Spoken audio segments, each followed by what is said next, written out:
내 욕은 참아도 가족 욕은 못 참는다고 하죠.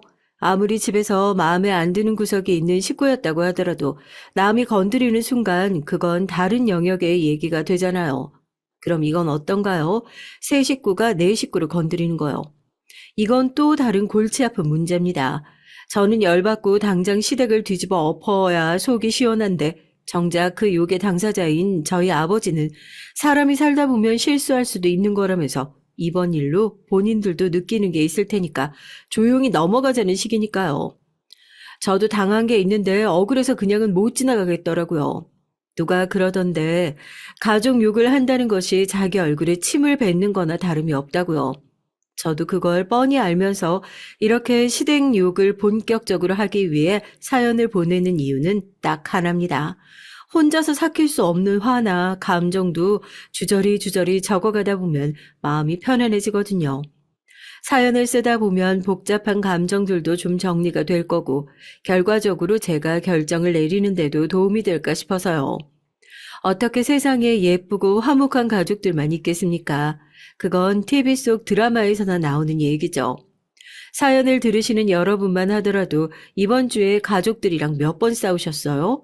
안 싸우셨다는 분들 양심의 손을 얹고 대답해 보세요. 그냥 대화를 안 하신 건 아니고요. 이렇게 갈등하고 거기서 올바른 답을 찾아가면서 살아가는 게 보통 가족의 모습이라 생각하고 저도 좋은 모습만 보여주려고 애쓰지 않고 제 얼굴에 침 한 번 시원하게 뱉어볼게요. 맞벌이 부부의 자식은 필연적으로 풍족하지만 정신적으로는 외로운 유년 시절을 보낼 수밖에 없죠. 저한테 딱 들어맞는 얘기입니다. 어렸을 땐 거의 할머니의 손에 자랐거든요. 제가 엄청 어렸을 때는 오죽하면 주말에 할머니와 떨어져서 엄마랑 아빠랑 지내러 가야 하면 가기 싫다고 막 울었대요. 솔직히 제 자식들이 그러면 가슴이 미어져서 저는 일 못 다닐 것 같은데 그것 역시 배부른 소리겠죠. 결국 두 분이 그렇게 성실하게 살아오신 덕분에 제가 배부르고 등 따시게 클 수 있었던 거니까요. 어렸을 때 소풍을 가면 친구들이 엄마가 싸준 김밥을 펼쳐놓는 모습이 왜 그렇게 부럽던지요. 소풍 도시락을 싸달라고 말씀드리면 도시락이 도시락인가 보다 하고 밥에다 집에서 먹는 반찬 대강 담아 진짜로 도시락을 싸주시던 할머니. 지금은 돌아가셔서 그 도시락마저 감사하고 그리운 음식이 되었지만 철없는 어린 시절에는 다들 남들과 다르게 싫고 쪽팔리고 그럴 때가 있잖아요. 저도 그랬습니다. 왜 우리 부모님은 학부모 회의 때 저렇게 차려입고 다른 부모님들이랑 인사도 잘하고 나한테 엄청나게 관심이 많은 것처럼 구시다가 정작 일을 시작하고 나면 나 몰라라 하시는지 진짜 저희 부모님이 맞긴 한지 반항심만 모락모락 커졌죠. 중학교 때 할머니가 돌아가시고 잠깐 집에 들어가서 살았을 때는 그야말로 고문이 따로 없었습니다. 부모님은 뭐가 그렇게 바쁘신지 집에 들어와서 피곤해 죽겠다는 얼굴로 정말 의무적으로 오늘 학교에서 무슨 일이 있었는지 물어보셨고요. 이게 정말 대답이 궁금해서 물어보는 건지 아니면 의무적으로 이걸 물어봐야 오늘 하루 일과가 끝나는 거라 생각하셔서 그러는 건지 몰라도 바쁜 부모님과 한 집에서 산다는 것 자체가 저한테는 숨이 턱턱 막히더라고요. 고등학교 때부터 기숙사 생활을 했어요. 다들 기숙사 들어가기 싫어했는데 기숙사 모집이 열리자마자 제가 쏜살같이 신청을 했죠. 어딜 가든지 집보다는 마음이 편하겠다 싶어서 그런 게 컸어요. 확실히 제가 사람에 관심이 고프긴 했었나 봐요. 남들은 4인 1실이 뭐냐고 이게 군대지 학교냐고 투덜거리는데 전 이렇게 북적거리는 게 너무 좋은 거죠. 아침에 눈 떠서 잠들기 직전까지 친구들과 같이 떠들어댔던 것 같아요. 진짜 부럽다. 우리 부모님은 왜 맨날 공부 안 하냐고 하나부터 열까지 사사건건 참견해서 짜증나 죽겠는데. 우리 부모님도 니네 부모님처럼 관심 좀 꺼주는 게 내 소원이다, 소원. 제가 부모님이 저한테 관심도 없는 것 같다. 당장 가족 중에 누구 하나가 사라져도 사라졌는지 눈치도 못 챌 사람들이다. 그랬어요. 그때는 그 말의 무게감을 몰랐거든요. 아무리 관심 없는 가족이라도 곁에 있을 때가 행복한 거라는 것을, 당연하게 곁에 있는 것들, 그 항상이 주는 소중함을 알지 못했죠. 부모님이 저한테 관심이 너무 없다. 사람들한테 늘 그렇게 얘기를 하고 다녔지만 사실 반대로 부모님에게 늘 관심이 없었던 건 저였을지도 모르겠어요. 의무적으로 하는 안부 전화에서 엄마가 몸이 안 좋으신 것 같다 얘기를 들었을 때도 나도 요즘 공부하느라 피곤하다는 소리나 했으니까요. 공무원이면 외출도 잘 돼 있지 않냐. 공부하느라 힘든 딸한테 전화해서 하소연할 시간 있으면 외출 써서 병원이라도 다녀오셔라. 그렇게 날카로운 소리나 했어요. 바보같이. 평소에 저한테 아프다는 소리도 잘 안 하시던 엄마였는데 오랜만에 하는 안부 전화에서 제가 안부가 아니라 본인 얘기를 하시는 게 심술이라도 났던 걸까요? 너무 철이 없었죠. 서로에게 벽을 치고 담을 쌓고 살았던 저희 가족이 바뀌게 된 계기는 너무나도 간단했습니다. 엄마가 갑자기 아프셨거든요. 사람 아픈 거 그거 진짜 한순간이더라고요. 있을 때 잘해야 한다. 사람 언제 어떻게 될 줄 모른다. 그거 정말 말로만 그러는 줄 알았죠. 막상 저한테 그런 일이 닥치니까 어떻게 해야 할지 모르겠더라고요. 하필이면 고등학교 3학년 때 다들 진학 때문에 정신이 없던 그 시기에 아빠한테 갑자기 연락이 왔어요. 공부하느라 바쁘고 정신이 없을 시기에 갑작스럽게 정말 미안하다고 운을 띄우신 아버지는 엄마가 지금 좀 아프다. 지금 좀 많이 아픈데 가족들이 옆에 있어줘야 할 것 같다면서 떨리는 목소리로 저에게 엄마의 투병 소식을 전하셨습니다. 수험생인 제가 혹시라도 마음이 흔들릴까 싶어 엄마의 소식을 전하는 것조차 망설이셨던 두 분께서 이제는 가족들에게 마음의 준비가 필요할 것 같다는 의사 선생님의 얘기에 더 이상 저에게 숨길 수 없다는 판단을 내리셨던 거죠. 엉엉 울면서 책상을 밀어버리고 학교를 빠져나갔던 것 같아요. 택시를 타고 가면서 막 기도를 했어요. 하느님, 제가 진짜 죄송하다고. 당장 가족 앞에서 누구 하나 사라져도 눈치 못 챌 사람이라고. 그땐 그런 말 했던 것도 잘못했고, 차라리 엄마를 데려갈 거면 싸가지 없이 그런 소리를 했던 나를 데려가시라고. 제발 우리 가족 행복하게 살게 해달라고. 교복 입은 학생이 조수석에 급하게 타서 먼 거리 병원으로 가달라고 하지. 타자마자 펑펑 울면서 기도를 하고 있지. 기사님이 엄청 짠해 보였나 봐요. 학생이 뭔 기도를 했는지 모르겠지만 아저씨가 살다 보니까 그래. 사람이 뭐가 됐든지 그렇게 간절하게 빌다 보면 하느님이 딱 한 개는 들어주시더라고. 힘내. 지금 당장 죽을 것 같아도 다 괜찮아지는 날 오니까. 그러고서는 얼른 가보라고 택시 요금도 안 받으시고 제 등을 떠밀어 주시더라고요. 늦긴 했지만 그때 그 기사님께도 감사했다고 인사 전해요. 제 인생에서 만나본 몇 안 되는 좋은 어른 중에 한 분이었다고요. 다는 아니지만 기사님 말씀처럼 제가 그날 택시 안에서 빌었던 수많은 소원 중에 하나는 이루어졌으니까요. 도착하자마자 이미 얼마나 울었는지 눈이 시뻘개진 아빠와 얼굴이 헬스케진 엄마가 병원 침대에 누워 있었습니다. 너무 미안하다고 엄마 손을 잡고 펑펑 울었어요. 제가 다 잘못했다고요. 엄마한테 너무 관심이 없었던 거 그것도 사과하고 엄마한테 싸가지 없게 굴었던 것도 너무 미안하다고 내가 다 잘못했으니까 사과할게. 아직 너무 많이 남았으니까 조금만 더 살아주면 안 되겠냐고 펑펑 울었습니다. 아빠도 그 모습을 보고 더는 눈물을 못 참겠는지 벽을 보고 흐느끼시더군요. 우리 딸 오늘 학교에서 무슨 일 없었어? 약 기운 때문에 힘도 없어서 갈라질 때마다 핏방울이 맺히는 입술에서 나온 얘기를 듣는 순간 전 무너질 수밖에 없었습니다. 정말 대답이 궁금해서 물어보시는 건가 싶었던 피곤해 죽겠다는 얼굴로 의무감에 쥐어짜듯 하는 줄 알았던 그 얘기가 사실은 지금 당장 기절해버릴 것 같은 피곤한 상황에서도 사랑하는 딸에게 꼭 물어보고 싶었던 얘기였다는 것을 그 순간에야 알게 됐으니까요. 부모님의 사랑을 너무나도 늦게 깨달아버린 죄책감이 미친 듯이 밀려왔어요. 그렇게 고등학교 3학년 때 엄마를 떠나보내게 됐습니다.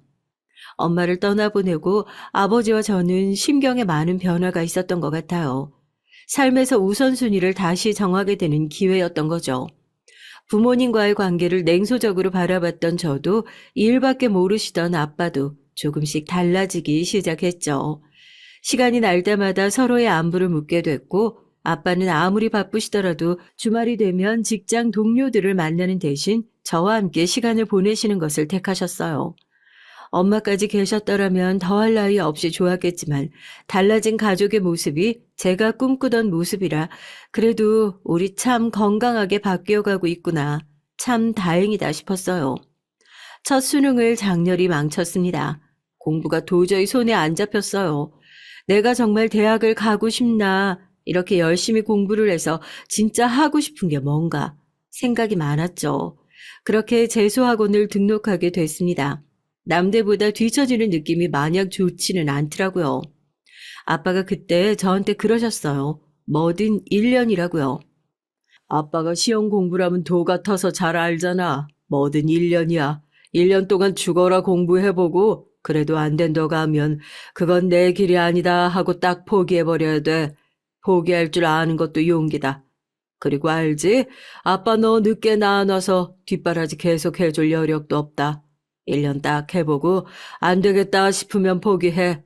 삼수는 없는 거야. 알겠지? 인생에 두 번은 없다. 엄마가 그렇게 떠나시고 나서 그게 저희 집에서 암묵적인 규칙이 돼버렸어요. 우리에게 주어진 시간은 너무나도 짧고 안 되는 것에 매달려서 소중한 시간을 낭비하지 말자는 것이 말입니다. 나름대로 저한테도 목표가 있었거든요. 행정학과에 들어가서 행정고시를 보자. 뭐 이룰 수 있는 꿈만 꾸라는 법 있나요? 재수까지 해서 행정학과 합격까지는 무사히 했는데요.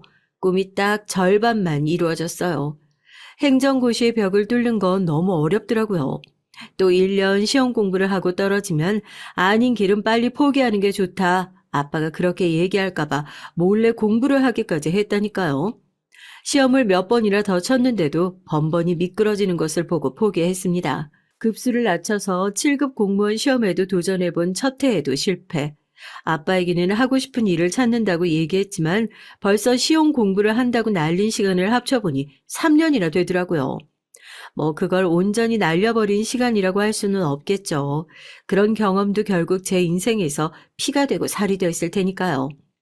이렇게 살다간 열심히 시험 준비를 하고 있으니까 괜찮다라는 생각에 빠져서 영영 아무것도 하지 못하는 사람이 될까봐 퍼뜩 무서웠습니다. 정신이 확 깨더라고요. 대학 졸업 3년 만이에요. 아빠 정년 퇴임이 코앞인데요. 이러면 안 되겠다 싶어서 이력서를 무작정 쓰기 시작했습니다. 면접은 가혹했죠. 3년 동안 놀았냐, 회사도 안 다녔냐. 면접에서 들었던 쓴소리가 그동안 제가 얼마나 허송세월을 보냈는지 느끼게 해주는 것만 같았습니다.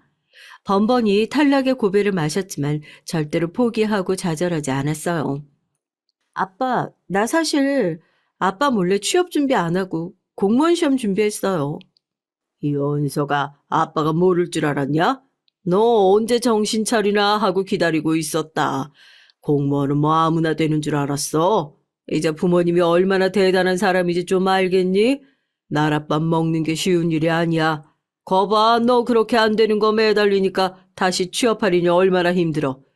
더 늦어질 것 같으면 아르바이트라도 해. 사람이 공부만 하고 살면 공부하는 삶에 갇혀버리고 일 안 하고 살면 일 안 하는 삶에 갇혀버리는 거다. 뭐든 하나에 갇히면 안 돼. 아빠 봐라. 일만 하고 사니까 일만 하는 삶에 딱 갇혀가지고 30년 넘게 지금 얼마나 고리타분하고 재미없니? 대학까지 나와서 다른 친구들은 다 어디 취업했네, 무슨 기업을 다니고 있네, 이런 자랑을 하고 있을 때 재수한다고 시간 까먹어, 시험 준비한다고 시간 까먹어, 이제는 취업 준비한다고 시간 까먹어, 그러고 있는 제 자신이 한심하게 느껴지지 않았던 이유는 그래도 이런 답답한 제 자신을 가감없이 터놓을 수 있는 아빠가 곁에 계셨기 때문이었죠. 퇴직을 코앞에 둔 아빠도 생각이 많아 보였습니다. 워낙 현직에 계실 때 일을 잘하셨고 신망이 두터우셨던 분이었기에 이곳저곳에서 아직 퇴직도 하지 않으신 아버지를 서로 모셔가라고 난리였으니까요. 이미 다 지나간 일이기에 얘기할 수 있지만 나중에 얘기를 들어보니까 관 쪽 자리까지 제안을 받으셨던 모양이에요. 퇴직 이후에는 그동안 일하느라 하지 못하셨던 것들을 하시면서 조용히 노후를 보내시기로 완전히 마음을 바꾸셨던 아버지였기에 정중하게 모든 제안을 다 거절하고 있었던 상황이지만 말입니다.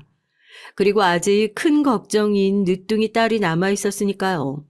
보통 아버지들 퇴직 전에 딸들이 결혼까지 다 시켜놔야 마음이 편안한데 이놈의 딸은 결혼은커녕 아직 사회의 자리조차 제대로 못 잡은 상태니 얼마나 답답하셨겠어요. 사람이 다 때가 되면 제자리 찾아간다고 안타깝게도 아빠가 퇴직하신 이후긴 했지만 저도 일과 사랑 두 마리 토끼를 동시에 잡게 됐습니다. 회사에 취업을 했고 결국 그 회사에서 남편도 만나게 된 거거든요. 겹경사가 그뿐이었는 줄 아세요? 저희 아빠도 퇴직과 동시에 재취업을 하셨어요. 엄마 기일이 얼마 남지 않은 상황에서 저는 지역에서 꽤나 괜찮은 중견기업에 취업을 하게 됐고요. 정년 퇴임을 하신 아빠는 오라는 자리를 그렇게 다 마다하시더니 농업법인의 이사직을 잠깐 맡게 되셨죠.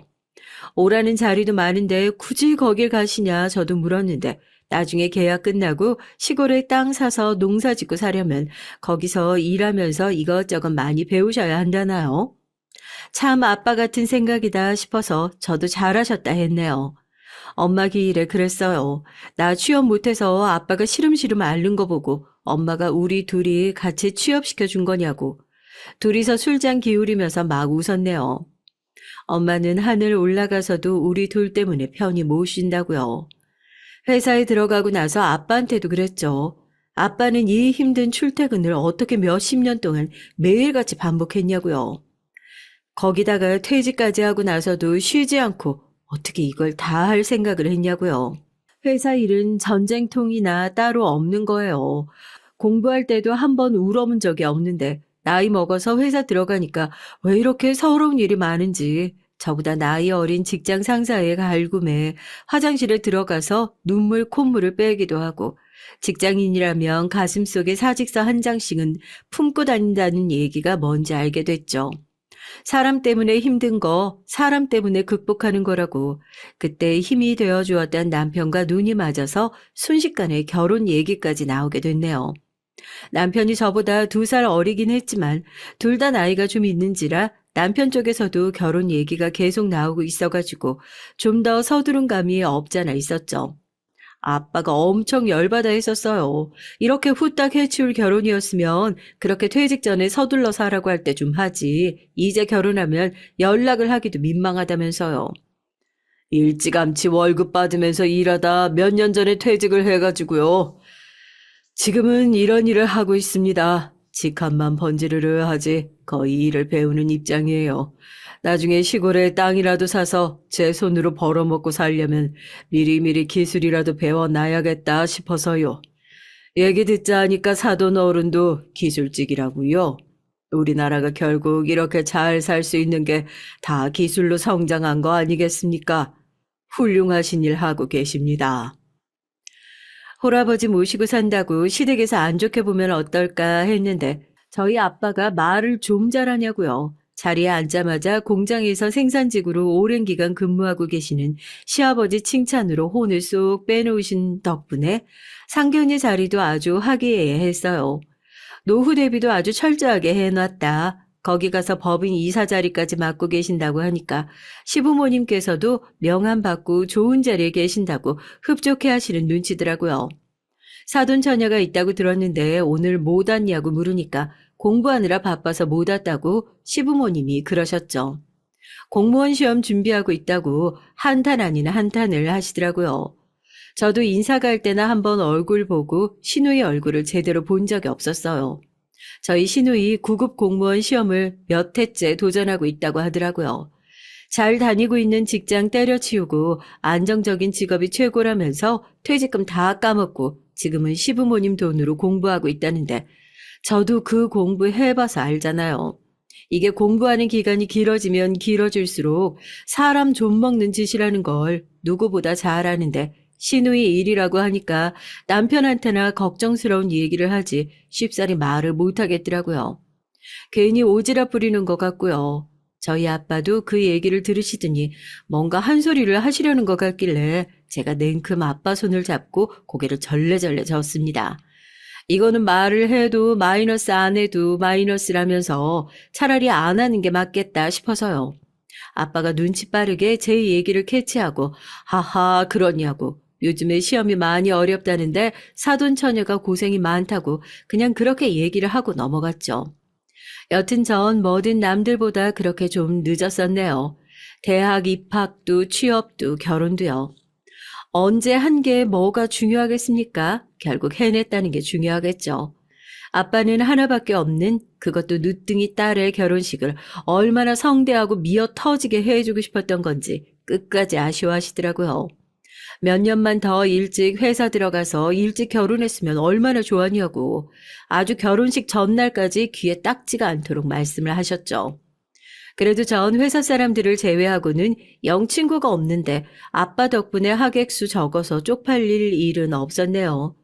농업법인 사람들도 많이 와주시고 아직까지 퇴직한 아빠를 탐내시는 농업법인 이사직 임기만 끝나봐라 하고 노리고 계시는 아빠의 옛 동료분들 몇 분이 자리를 해주셨고요.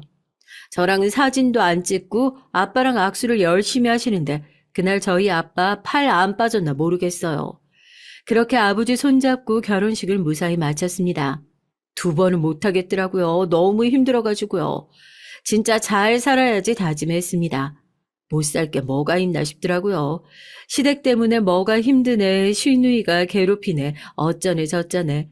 저랑은 다 상관없는 얘기일 거다 생각했어요. 솔직히 요즘에 그런 집이 어딨어. 이렇게 생각했던 것도 사실이에요. 왜냐하면 제가 시집을 오고 나서 몇 년 동안은 정말 잠잠했거든요. 생각해 보세요. 시아버지 일하느라 바쁘셔. 시어머니 집에서 살림만 하시느라 바쁘셔. 저희 시댁 또 교회 열심히 다니시거든요. 진짜 감사한 일이죠. 그래서 제사 없어. 제사 대신에 다 같이 모여서 성경책 돌려가면서 한 줄씩 읽고 찬송가 부르고 맛있는 밥 나눠 먹으면 돼. 어머님 아버님 집밥 지겨우시다고 생신 때나 나가서 외식하는 거 좋아하셔. 신우이에게는 미안한 얘기지만 공부하느라 정신없어가지고 사람들이 소위 말하는 신우이 짓이라는 거 할 시간이나 있겠어요. 오히려 사람들이 말하는 선녀 같은 시댁에서 생활한 거죠. 다들 자기 살기 바빠서 저 같은 미물에게 신경 쓸 시간도 없었어요. 아빠가 넌 시댁에서 고생도 안 하냐 물어보실 때마다 아빠 난 진짜 결혼 잘한 것 같다고 입 빨린 소리가 아니라 남들보다 늦게 한 만큼 제대로 한 것 같다고 그렇게 얘기를 했었는데 아휴 이럴 줄은 정말 몰랐습니다. 장담하지 마라. 이 얘기를 앞으로 마음에 새기고 살려고요. 이제는 그래요. 결혼 잘했다고 누가 그러냐고요. 나 이 결혼 잘못한 걸지도 모르겠다 생각하기 시작한 건 기가 막히게도 집안에 좋은 소식이 찾아오기 시작했던 때와 겹칩니다.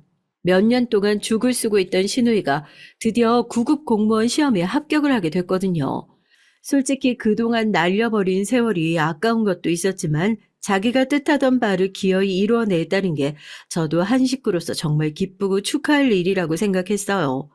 그동안 공부를 하면서도 알게 모르게 학원비를 도와주기도 하고 저 그래도 하나밖에 없는 시누이라고 엄청 챙겼기에 누구보다 진심으로 시누이의 합격을 축하했어요.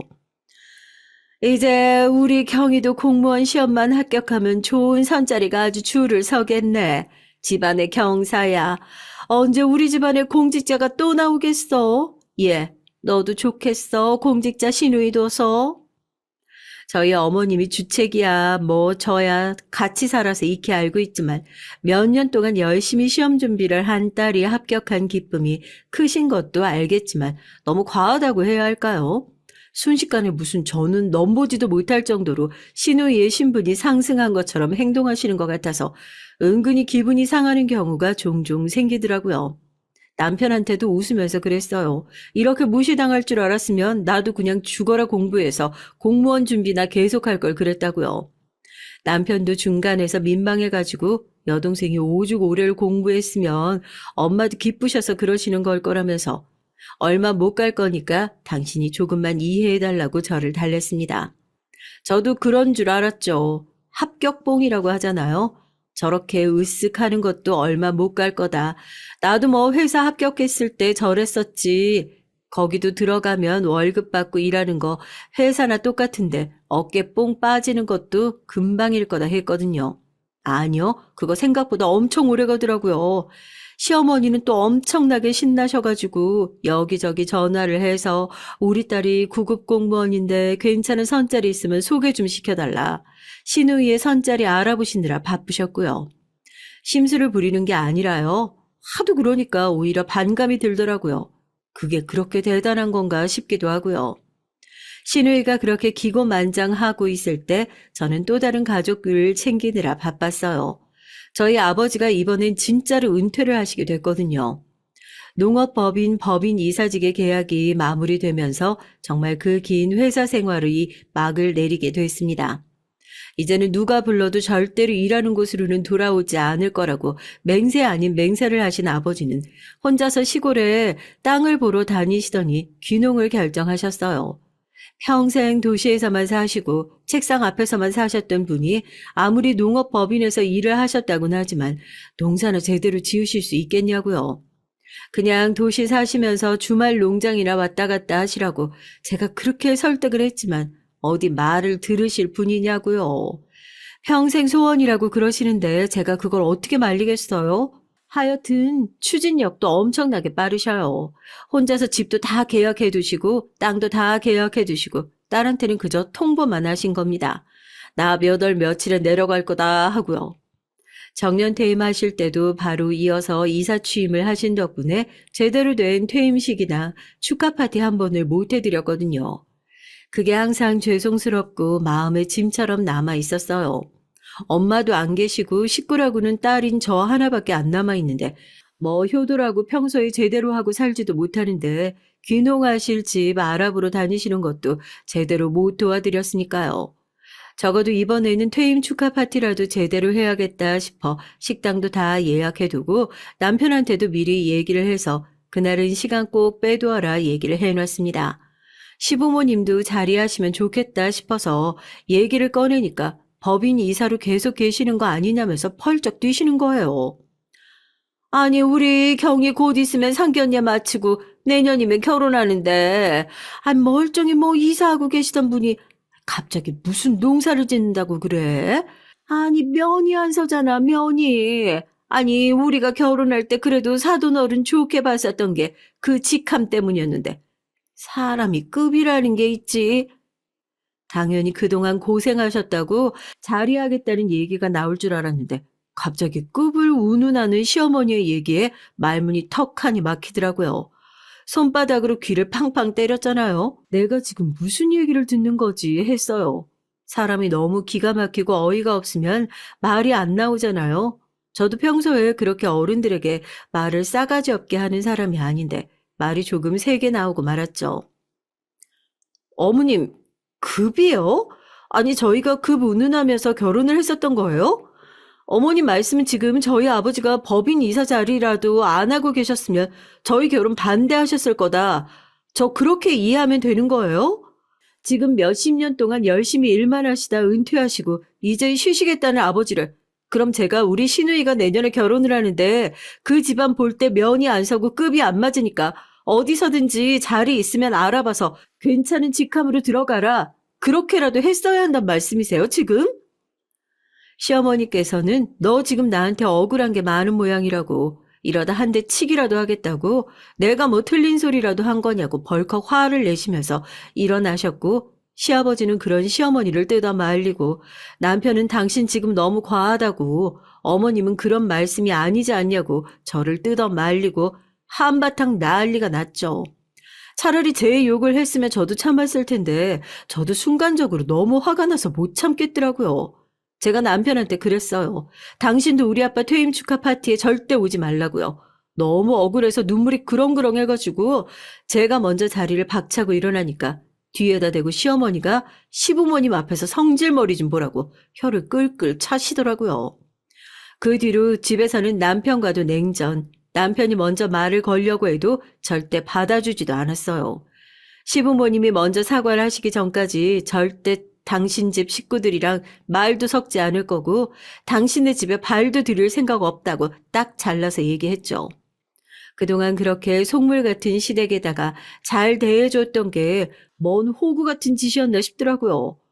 그렇게 아빠 퇴임 축하 파티 자리에 저 혼자 가게 됐어요.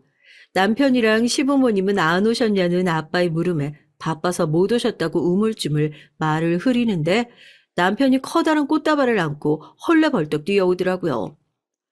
아버님 죄송해요. 제 동생 결혼식 얘기 때문에 부모님께서 급하게 그쪽 집안이랑 얘기할 게 있어서 바빠서 못 오셨어요. 원래 오늘 직접 찾아뵙고 인사드리려고 했는데 제가 대표로 대신 왔습니다. 대신에 제가 오늘 어머니 아버지 몫까지 3인분 다 하기로 했거든요. 잘 부탁드리겠습니다, 장인어른. 남편 얼굴을 보고 밝아지는 아빠 얼굴을 보니까 또 말을 못 하겠더라고요. 남편 옆구리를 쿡 찌르면서 진짜냐고 하니까 남편이 고개를 끄덕거려요. 저한테도 미안하다고 사과를 하고 아빠한테 얼른 꽃다발이랑 비싼 술을 건네더라고요. 아빠의 입이 아주 귀에 걸렸죠. 남편이 어쩌다가 농사를 지을 생각을 다 하셨냐고, 동네가 아주 장인 어른이랑 딱 잘 어울리신다고. 저희 아빠 금방 또 기분이 좋아져가지고 농사 한 번도 지어본 적도 없는 분이 남편 앉혀놓고 농사 설명을 줄줄 하시기 시작했어요. 그래도 남편이라도 와서 다행이다 싶더라고요. 장인어른, 다음에 저희 부모님께서 결혼식 끝나고 자리 한번 다시 마련하고 제대로 대접한다고 하셨으니까요. 다시 한번 제대로 은퇴하신 거 진심으로 축하드립니다. 청첩장은 제가 전해드려서 너무 죄송해요. 아직 이런 거 직접 전할 짬이 아닌데요. 왜? 자네 정도면 내가 납죽 엎드려서 받아야 하지. 사돈처녀 합격하고 나서 나도 축하한다는 인사를 제대로 못 전했는데 이번에 가서 합격도 결혼도 제대로 축하하면 되겠구만. 와줘서 고맙네. 조심히 들어가게. 신우이의 청첩장까지 전하고 그렇게 아빠의 퇴임 축하 파티는 무사히 마무리가 됐어요. 그렇게 미워 죽을 것 같았는데 아빠가 또 저렇게 좋아하시는 모습을 보니까 마음이 풀리더라고요. 가는 내내 옆에서 남편이 사과를 했어요. 엄마가 원체 유난이시잖아. 사과를 하고 싶으신데 또 대놓고 사과를 하려니까 자존심도 상하고. 지금 경이 결혼식 때문에 많이 예민해져가지고 더 그러시는 것 같아. 농사 짓는 게 뭐 어때서. 오늘 보니까 장인어른 멋있기만 하더구만. 당신 기분 많이 상한 거 알겠는데 날 봐서라도 우리 부모님 한 번만 용서해주라. 어? 좋은 일 앞두고 가정에서 분란 일으켜서 좋을 게 뭐가 있겠어. 화 푸세요, 마나님. 네? 아빠가 저렇게 좋아하시는데 저 혼자 꽁해져 있어서 뭐 하겠어요. 그냥 혼자서 더 난리치지 말고 이해하기로 마음 고쳐 먹었죠. 나이 드신 분들 미안하다는 소리 쉽게 못하는 거야. 저도 잘 알고 있고요. 이번만 그냥 참고 넘어가는 거라고 앞으로는 서로 조심하자고 그렇게 얘기를 하고 넘어갔죠. 그리고 나서는 뭐 따로 시댁이랑 부딪힐 일이 없었어요. 진짜로 신우이의 결혼 준비 때문에 부모님이 엄청나게 바빠지셨으니까요. 저한테 이것저것 부탁을 하고 시키셨을 때도 남편의 말을 생각하면서 그래 좋은 게 좋은 거다. 나도 기분 좋게 풀었으니 좋은 일 앞두고 괜히 초치지 말자. 그렇게 생각하면서 웃으면서 신우이의 결혼 준비를 도왔습니다.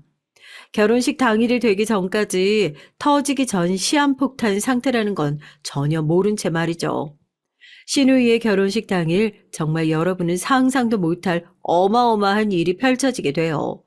강남에서 결혼식이 진행되니 아빠가 아무래도 아침까지 올라오기 어려우실 것 같아 전날 미리 올라오셔서 저희 집에서 주무셔라 말씀을 드렸고 전날에 제가 모시러 갔었거든요.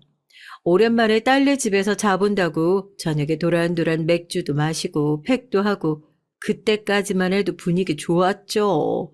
그렇게 남편과 셋이 둘러앉아 내일 얼굴이 부을지도 모르니까 맥주는 한 캔만 마시자 자리를 정리하고 있는데 어머님한테 전화가 온 거예요. 아무래도 내일 아침에 움직이는 시간 때문에 그러나 보다 했는데 남편이 갑자기 눈치를 쓱 보더니 전화기를 들고 분리수거를 하고 와야겠다면서 자리를 피하는 게 아니겠어요? 평소에 전화를 나가서 받지도 않는 사람이 다른 사람도 아니고 어머님 전화를요. 괜히 분위기가 이상해지게요. 한참을 나가서 통화를 하고 돌아온 남편한테 왜 굳이 어머님 전화를 나가서 받냐고 그랬죠. 아니, 뭐 어차피 맥주도 다 마셨고 자리도 정리해야 되고 아니, 내일 보니까 메이크업 하는 데서 직계 가족들만 메이크업을 해준다고 그래가지고 당신이랑 장인어른은 천천히 출발해도 되겠어. 장인어른 맥주 한 잔 더 하고 싶으시면 이 사람이랑 오늘 조금 더 달리셔도 되겠는데요? 전 이건 뭐 신부도 아닌데 이렇게 일찍 일어나고 하니까 좀 억울합니다. 이 사람아 오빠가 돼서 신부가 얼마나 긴장되는데 내일 일찌감치 가서 어머니도 챙기고 해야지. 난 내일 택시 타고 가도 되니까 일찍 같이 출발하지 그러냐. 며느리도 가서 할 일이 많을 텐데.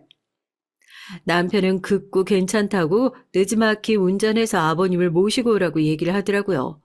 뭔가 이상하잖아요. 자리를 정리하고 자려고 누워서 제가 남편한테 그랬어요. 당신 정말 나한테 숨기는 거 없냐고요. 남편이 펄쩍 뛰면서 뭘 숨기냐고 정말 그런 거 없대요. 아무리 생각해도 당신 오늘 하는 행동이 너무 수상하다고. 혹시라도 숨기는 거 있으면 자수해서 광명 찾으라고. 거짓말을 하다가 나중에 걸리는 게 더 큰 화를 불러일으키는 거라고 몇 번이나 추궁을 했는데도 절대 그런 거 없답니다. 그걸 믿은 제가 등신이었죠. 그렇게 찝찝한 밤이 지나가고 정말 신우의 결혼식 당일 아침이 밝아왔습니다. 새벽같이 출발한 남편은 이미 떠나고 없더라고요. 문자만 한 통 와 있었어요. 자기는 먼저 가니까 장인어른이랑 같이 천천히 출발하라고요. 언제부터 이렇게 신경을 썼다고 왜 이렇게 천천히 오라고 난리일까 그때는 그랬죠. 전 아버지와 아침까지 든든하게 챙겨 먹고 그래도 오랜만에 시댁 식구들을 만나는 자리니까 아버지 양부까지 챙겨드리고 제가 대강 메이크업까지 해드린 후에 그렇게 출발했습니다. 확실히 신우이가 공무원을 합격하니까 좋긴 좋더라고요. 공직사회가 좀 폐쇄적인 구석이 있잖아요. 신우이도 상대방도 공무원이라고 하니까 서로 국장님, 과장님 하는 사람들끼리 자리에 앉아서 인사를 하고 있는 게 이건 뭐 결혼식장인지 시청인지 구분이 안 될 정도더라고요. 오랜만에 양복을 입으니까 긴장이 된다는 아빠가 잠깐 화장실에 다녀오겠다고 하셔서 기다리고 있는데 남편이 저를 보고 한달음에 달려와서 대뜸 장인어른 같이 오셨냐고 물어보는 게 아니겠어요? 그게 무슨 소리야? 당연히 아빠도 같이 왔지. 뭔 그걸 말이라고 해. 아니, 아니 내가 당신한테 어제부터 말을 했어야 하는데 못한 게 있는데 사실은 그때 화장실에서 막 나오신 아빠가 결혼식장 입구에서 하객들과 악수를 하고 계신 시부모님을 발견하시고 반갑게 웃으며 다가가셨어요. 남편이 그런 저희 아빠에게 다가가자마자 저희 어머님이 얼굴을 확 구기면서 저희 아빠한테 그러시는 거 아니겠어요? 아, 초대도 안 했는데 격 떨어지게, 아, 여길 어떻게 왔어요? 순간 저희 아빠 얼굴도 저도 확 굳어지고 결혼식장이 순간 싸하게 얼어붙었잖아요. 와, 진짜 목 뒤가 뻣뻣하게 굳어지대요. 이게 지금 무슨 상황인가 싶고 시간이 멈춘 것 같고 내 결혼 생활이 주마등처럼 스쳐 지나가고 제가 헛웃음을 치면서 남편을 쳐다봤습니다. 남편이 그런 시어머니를 막아서면서 어떻게 오면 뭘 어떻게 온 거냐고 당연히 오실 자리 온 거라고 하니까 시어머니가 네가 청첩장 준 거냐고 남편의 등을 때리시더라고요. 그제야 알았습니다. 애초에 시어머니는 저희 아빠한테 청첩장을 전달한 적조차 없었던 것을요. 저한테 미안했던 남편이 아빠 퇴임 축하 파티 때 마음대로 청첩장을 전달한 거고 어떻게든 시부모님을 설득하려고 했었지만 실패했던 거겠죠. 그 와중에 저희 아빠 얼굴에 당황한 기색이 역력한 게 너무 죄송스럽고 기가 막히더라고요. 아, 이딴 것도 시댁이라고 존중하면서 살았던 지난 제 결혼 생활이 후회만 막심할 따름이었습니다. 제가 됐다고 가자고 아빠 손을 붙잡고 끌고 나가려는데 아빠가 괜찮다는 듯이 제 손을 붙잡고 토닥이면서 그러셨어요. 아이고, 제가 급하게 온다고 농부 티를 너무 못 빼고 왔나 봅니다. 그래도 사돈인데 합격에 결혼해 이런 겹경사에 와서 축하하러 와야지요. 혹시라도 제가 참석하는 것이 영 불편하시면 축이라도 하고 돌아가야 할 모양입니다. 제가 아무리 축하할 마음이 넘친다고 하더라도 초대받지 않은 자리에 일방적인 축하는 도리가 아니니까요. 하객들도 웅성거리면서 이게 무슨 일이냐고 기웃거리면서 나와보기 시작했고 시아버지도 시어머니에게 왜 괜히 소란스럽게 일을 키우냐고 호통을 치셨고요. 제가 창피해서 죽을 것 같더라고요. 지금 이 상황 창피한 게 아니라요. 이런 집에 시집을 와서 아빠 입에서 이런 소리가 나올 수밖에 없게 한 게 너무 창피했어요. 저희 아빠 손을 꽉 쥐고 있는 손이 파들파들 떨리는데 아빠는 어쩜 이렇게 화 하나 내지 않고 교양 있게 이 사람들을 대할 수 있을까 싶고요.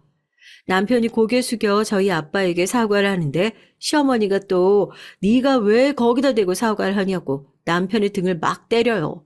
제가 분이 안 풀려서 남편의 뺨이라도 한 대 올려붙이려고 손을 번쩍 드는데 그때 국장님 하는 소리가 들리더라고요. 최 국장님 맞으시죠? 아이고, 퇴 마시고 시골 내려가셨다는 얘기 들었는데, 여기서 다 뵙습니다. 뭐들하고 앉아있어? 다들 나와서 인사하라고. 저희 과장님께서 그렇게 연락을 드려도 얼굴 한번 뵙지를 못했는데, 여기서 이렇게 다 뵙습니다.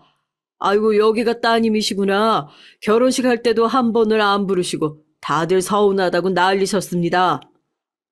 아빠의 손을 붙잡고 이마가 허벅지에 닿도록 인사를 한 사람은 몇 번이고 인사를 꾸벅꾸벅 하는 걸로도 모자라서 식장 안에 있는 사람들한테까지 어서 나와서 인사하라고 손짓을 하기 시작했어요.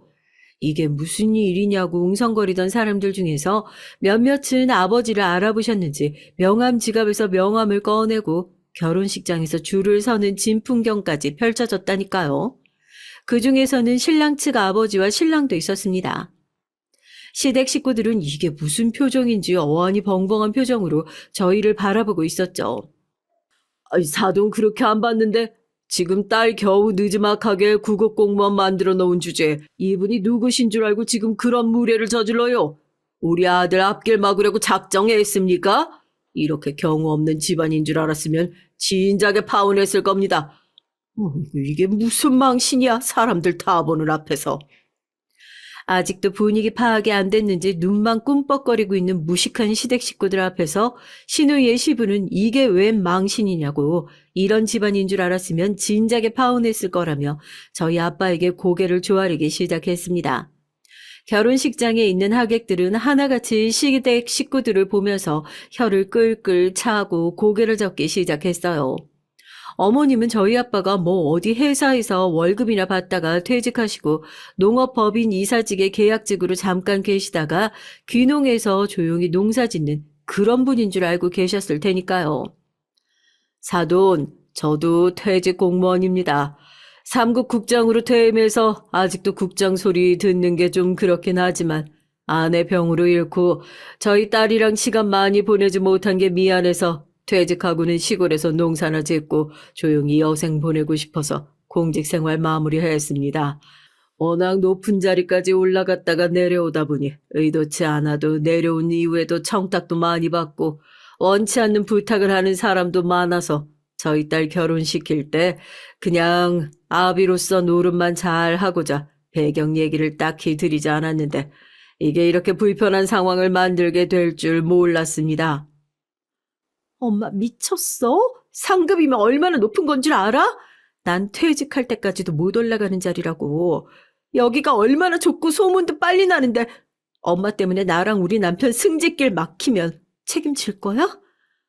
진짜 9급도 겨우 합격했는데 어떻게 할 거냐고. 엄마 때문에 내 결혼식 다 망했는데 어떻게 할 거야? 책임지라고. 아빠가 그동안 숨겨놓았던 얘기를 꺼내자마자 하객들은 혀를 끌끌 차기 시작하고 신우이는 이제 자기 공직생활 어떻게 할 거냐면서 난리를 피우기 시작했어요. 그리고 입을 잘못 놀린 시어머니는 그제서야 겉모습만 보고 판단한 대가를 톡톡히 치르는 중이었죠. 신우이는 물론이고 신우이의 시댁에서도 대체 이 망신살을 뻗쳤는데 결혼을 어떻게 하는 거냐고, 지금이라도 결혼을 물러야 하는 거 아니냐고 시어머니에게 삿대질을 하면서 호통을 치기 시작했어요. 시어머니는 그제서야 울며 불며 바닥을 치고 눈물을 흘리기 시작했습니다.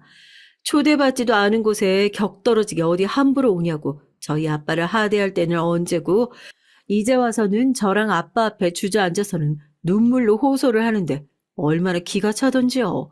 저희 아빠를 무시한 건 본인이면서 왜 말을 안 했냐고 오히려 저희 탓을 하던걸요. 아이고, 사돈 왜 말을 안 하셨어요? 제가 진작에 사돈이 그런 분인 줄 알았으면 이렇게 안 돼 있을 거 아닙니까?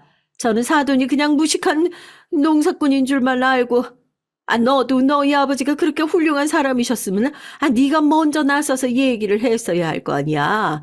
꼭 이렇게 네 시어머니를 사람들이 있는 자리에서 망신을 줬어야 속이 시원하겠어? 어? 어머님, 저희 아빠 퇴임 축하 파티 한다고 했을 때 너네 아빠 이제 농부 아니냐고. 왜 우리 딸 결혼식 앞두고 직장도 없이 농사나 짓고 있냐고 격 떨어진다고 먼저 말씀하셨던 건 어머니세요. 사돈인데도 끝까지 청첩장 전달도 안 하셨던 것도 어머님이시고요. 어머님 아들은 결혼식 전날까지 저희 아빠 집에 와 계시는데도 끝까지 자기 엄마 전화 나가서 받으면서 그렇게 저희 가족을 속였어요. 이래도 저희 잘못이에요? 당신이 대답해봐. 이래도 우리 잘못이니? 미안하지만 이런 가족 나도 격 떨어져서 못 만나겠다. 이런 사람들 시댁이라고 모시고 살았던 내 세월이 너무 아까워. 바닥을 치면서 엉엉 우는 시어머니와 저를 붙잡는 남편의 팔을 뿌리치고 아빠의 손을 잡고 그렇게 결혼식장을 나와버렸습니다. 신우이의 결혼식은 당연히 파토가 났죠. 저와 저희 아빠 때문이 아니고요. 사돈의 실체를 알아버렸으니 그런 집안과 엮이고 싶겠어요. 저 같아도 싫죠.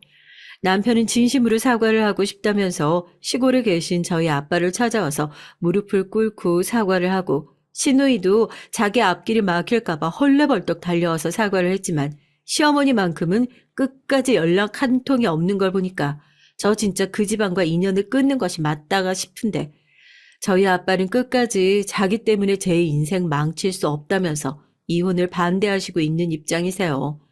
제가 어떻게 아빠가 저 때문에 그런 취급을 받는 걸 보고도 그 집구석으로 다시 기어들어가나요? 그건 진짜 미친 거죠. 신우이가 있는 부서에서도 이미 소문이 다 났대요. 엄마가 결혼식장에서 그 난리를 쳐가지고 결혼 파토 났다고요. 겨우 딸 구금 만들어 놓은 주제에 귀족 행세하고 있다고. 신우이 이번 결혼 파토 나고 나서도 당분간 혼사길 꽉 막힐 것 같다고. 이미 무슨 공무원 커뮤니티에 글 쭉 올라오는 중이라고 하네요. 하여튼 내 욕은 참아도 가족 건드리는 거 못 참는다고 전 이번 일을 계기로 이혼을 확실하게 결심한 상태입니다. 아빠가 뭐라고 말씀을 하시더라도 남편과 확실하게 이혼하고 시댁과는 2년 정확하게 끝내려고요. 끊어낼 때 끊어내더라도 기가 막힌 시부모님한테 제대로 된 사과는 받아내고 싶은데 그 결혼식장에서 뺨이라도 시원하게 올려붙이고 올 걸. 또 아빠 아시는 분들이 많고 보는 눈이 많아서 그러지 못했던 게 은근히 후회가 되네요. 어떻게 하면 남편이랑 이혼하면서 이 시댁 식구들을 제대로 지근지근 밟아줄 수 있을지 이제는 그거 한번 연구해 보려고요. 신우이의 승진길을 한번 제대로 막아볼지 어쩔지요. 사연을 쓰면 그 기가 막히고 유치한 집구석 소문이 좀 널리 퍼질까 해서 제보한 것도 있어요. 아마 아시는 분들은 제 얘기만 들어도 다 아실 것 같은데요. 좀 널리 소문 좀 내주십사 하고요. 좋은 복수 방법이 있다면 그것도 좀 공유 부탁드릴게요. 마음 약한 저희 아빠 본인 때문에 이혼하는 거 아니라고 혹시라도 사연 듣고 있다면 꼭 얘기해주고 싶어요. 마음속에 그런 생각하고 있는 집안이었으면 언젠가 터질 문제였고 오히려 아빠 문제 때문에 아빠만 상처받고 끝난 것 같아서 미안하다는 얘기도 꼭 하고 싶었어요. 그러니까 아빠 때문에 하나밖에 없는 딸이 이혼이야 되는 거라는 죄책감 더는 가지지 않았으면 좋겠다고요. 전 오히려 이제 시댁 스트레스 없이 아빠랑 둘이서 오붓하게 농사 지으면서 살 생각하니까 행복하기만 한걸요. 퇴직하고 힘든 일은 끝일 줄 알았는데 다 늙은 딸 육아 다시 시작해야 하는 아빠가 걱정이지. 전 정말 아무렇지도 않다고 행복하다고 꼭 전해주고 싶어요. 아빠, 우리 이제 남은 가족 둘밖에 없으니까 다른 사람 시선 같은 거 생각하지 말고 정말 행복하게 잘 살아봐요. 사랑해요. 안녕하세요. 저는 이쁜 딸랑구 하나를 두고 있는 엄마입니다. 최근 들어 경험하게 된 유튜브 세상에서 신기해하며 이 채널 저 채널 구독을 하고 있는 중인데요. 도중에 발견된 이 톡톡 사연이 유독 저의 흥미를 끄는 요즘입니다. 사람들이 허심탄회하게 자신의 인생사를 얘기하는 것이 저에게 용기를 주더라고요. 얘기를 쓸 용기요. 사실 지금부터 제가 얘기하려는 사연은 TV 채널이나 그런 곳에 제보해야 할 사연이긴 한데요. 이를 크게 키우기보단 그냥 저의 힘들었던 마음을 토로하고 위안받고 싶은 게 더 커서 이렇게 컴퓨터 앞에 앉았습니다. 독수리 타법으로 힘겹게 치는 글이기에 끝까지 잘 들어주셨으면 좋겠습니다. 먼저 전 이 사건을 얘기하기 전에 제가 겪은 시댁을 먼저 말씀드려야 할 것 같은데요. 먼저 저희 아버님은 남다르신 분이었답니다. 저희 시어머니는 남편이 어렸을 적 돌아가셨기에 제가 만나뵐 수 있는 분은 아버님뿐이었는데 처음에 아버님을 만났을 땐 인상이 무서우셨거든요. 어쩐지 말 한마디 한마디 속에 칼이 베어져 있는 느낌이었습니다. 가만히만 계셔도 카리스마가 절로 풍겨져 나왔는데요. 알고 보니 경찰직에 오래 계셨던 분이었죠. 그래서인지 말씀 한마디를 하셔도 약간 얼게 만드시는 부분이 있더라고요. 반면에 전 약간 성격이 소심하고 잘 위축되는 편이라 그런 분들 앞에 서면 곧잘 주눅이 드는데 시아버지니 얼마나 어려웠겠어요. 특히 저희 시아버지는 체격도 크고 그 시대 어르신들답지 않게 손이나 발도 굉장히 크신 편이었거든요. 아버님 안녕하세요. 철우 씨한테 얘기 많이 들었습니다. 만나 뵙게 돼서 영광입니다. 첫 만남은 완전히 망해버렸죠. 얼마나 저를 한심하게 보실까 싶더군요. 도대체 첫 만남에서 말도 더듬고 뭐라고 하고 나왔는지 기억도 잘 안 나. 어버버 하고 있는데 나중에 제 손을 따뜻하게 잡아주시며 그러시더군요. 네가 너무 떨고 있는 걸 보니 내가 장난을 치거나 하고 싶었는데 분위기가 그런 자리가 또 아닌 것 같아서 겨우 참았다. 근데 사실 난 편한 사람이니까 언제든 격의 없게 대해줘라. 아, 네, 아버님. 그리고 참고로 며느리 들어오기만을 엄청 기다렸던 사람이야. 절대 시집살이 이런 건 일절 시킬 생각 없고 그저 너희만 잘 살면 되는 거겠거니 부담 갖지 말고 신경 쓰지 말아라. 전화 연락 이런 것도 하지 마. 아버님을 겪어보며 알게 됐지만 무척 유머스러운 분이셨어요. 일상이 농담이라고 할 정도로요. 시종일관 유머를 던지셨죠. 그런데 그게 왜 이렇게 웃기던지 웃다 보면 어느새 시간이 가 있더라고요.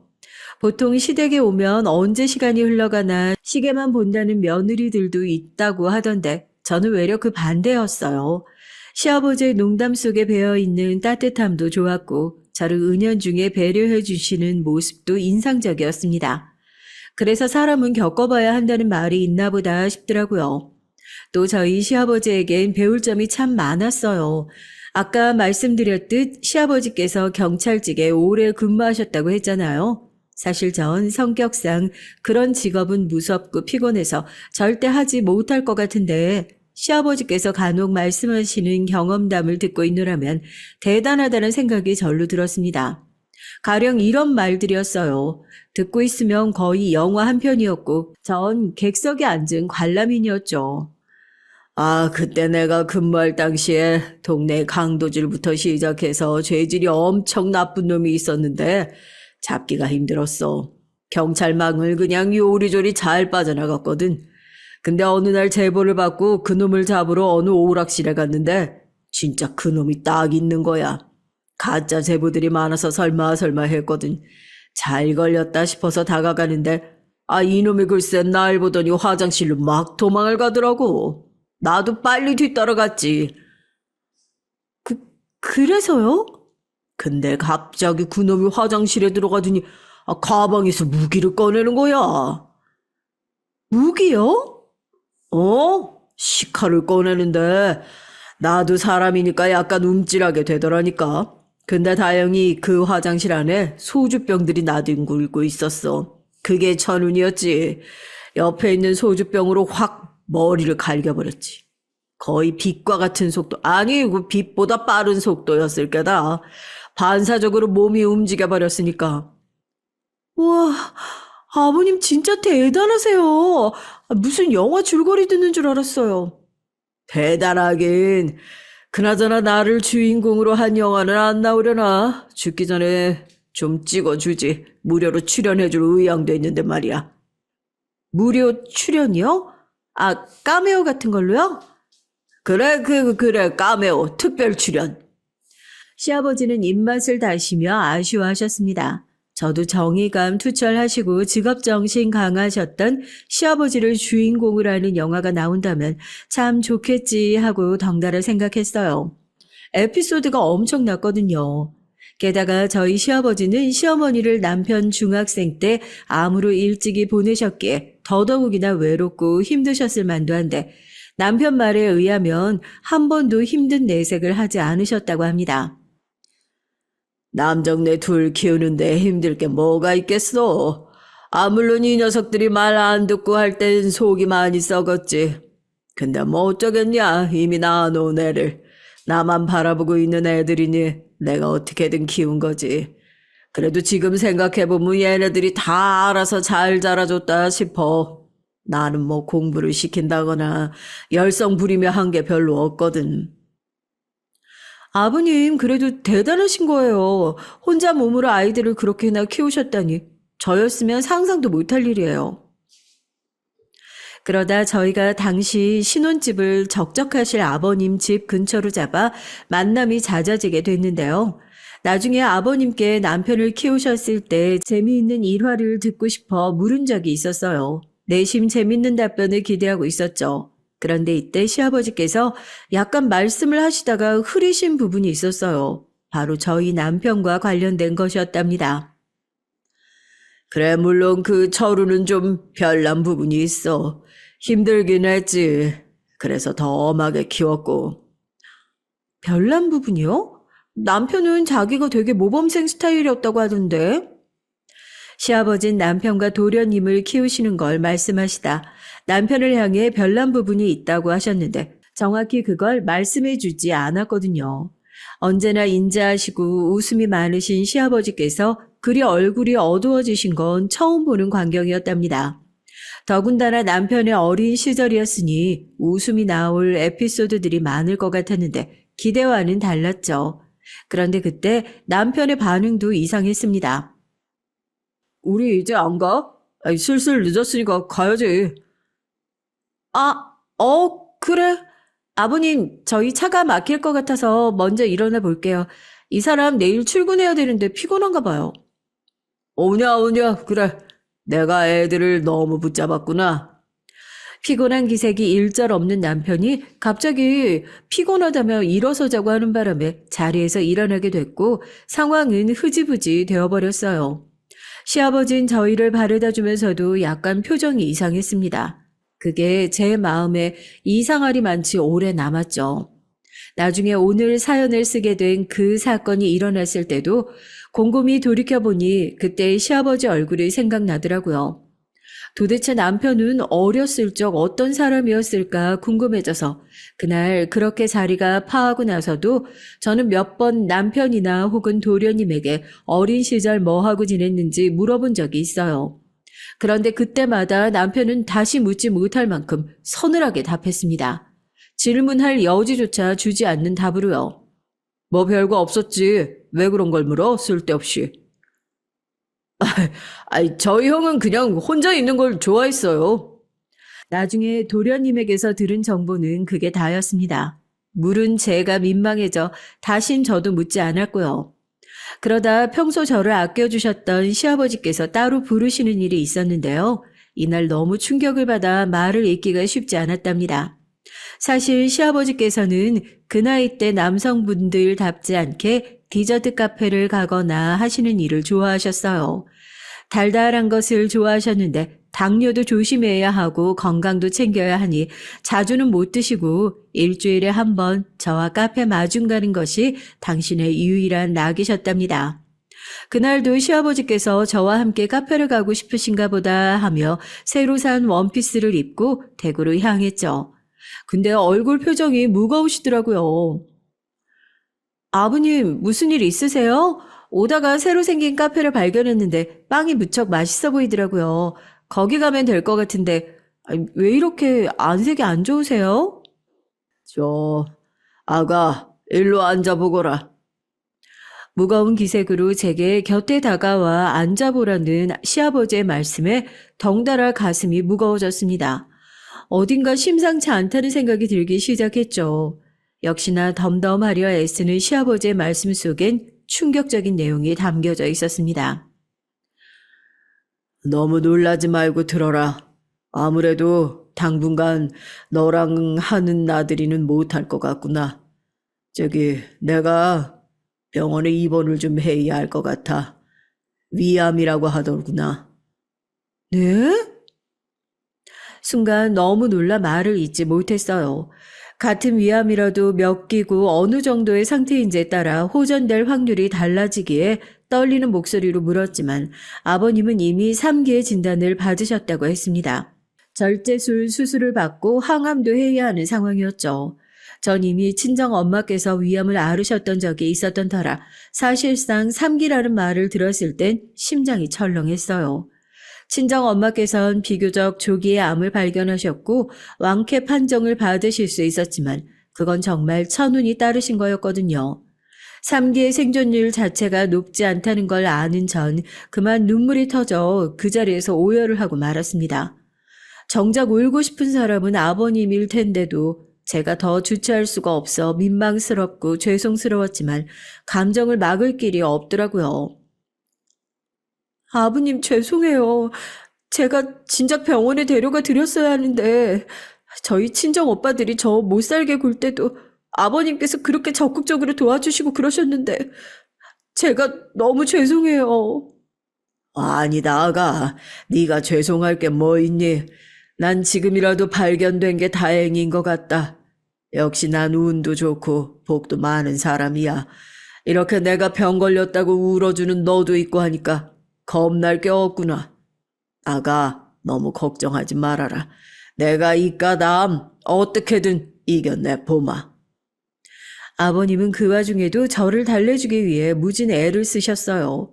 그리고 역시나 아버님답게 치료에 대한 의지를 보이셨죠. 만약 좌절하고 슬퍼하시면 어떡하나 걱정했는데 당신께서 먼저 그런 모습을 보이지 않았다는 사실, 저에겐 위안이었네요. 그러나 남편한테도 집에 가 이 소식을 전해달라 했는데 어떤 반응을 보일지 조금 염려가 됐습니다. 워낙에 무뚝뚝한 성정이지만 자신의 부모가 아프다는 소식에 태어날 사람은 없으니까요. 그런데 제가 굳게 마음을 먹고 힘겹게 입술을 떼었을 때 이어진 남편의 대답은 예상 밖이었어요. 남편이 그날따라 늦게 퇴근을 한지라 12시까지 자지 않고 기다리다 현관에서 남편 가방을 받아들고 얘기를 하게 된 것이었는데요. 여보, 있잖아. 아버님 위암 3기시래. 혹시 당신도 들었어? 아버님이 당신한테 먼저 말했나? 나 아까 많이 울었어. 아버님 알다시피 우리한테 정말 잘해주셨잖아. 하나뿐인 며느리고 나도 많이 아껴주셨고. 말하면서도 저는 다시 아버님 생각에 눈물이 나려고 하는데 남편은 딱히 반응이 없더라고요. 아, 그렇구나. 그런데 아버지 나이가 사실 적진 않으시지. 이런 일이 언젠가 있을 것 같아서 난 마음의 준비를 하고 있었어. 그래도 뭐 위암 4기는 아닌 거니까 치료 받으시면 괜찮아지겠지. 어? 여보, 괜찮은 거야, 당신? 뭐가? 아니, 그냥 너무 아무렇지 않아 보여서. 남편의 반응은 덤덤 그 자체였습니다. 그땐 슬픔을 숨기려고 하는 줄로만 알았어요. 그 정도로 지나치게 덤덤해서 마치 감정을 못 느끼는 사람 같았거든요. 여기서 남편에 대한 설명을 덧붙이자면 남편은 저와 결혼하기 전, 그러니까 연애를 하면서부터 성격이 굉장히 차분하고 침착한 사람이었습니다. 소심에다 감정도 오르락내리락 하는 저와 달리 무슨 위기 상황이 닥치든 이성적인 태도를 유지하는 사람이었죠. 저희는 같은 회사에서 일을 하는 사원 사이였는데 전 그런 남편의 모습에 반했고 제가 먼저 좋아해서 고백도 먼저 하게 됐어요. 남편은 싫지 않았는지 받아주는 모양새를 취했고요. 그렇게 불 같지도 그렇다고 얼음 같지도 않은 미적거리는 연애를 하다 저희는 나이가 30이 넘어 결혼을 하게 된 것이었습니다.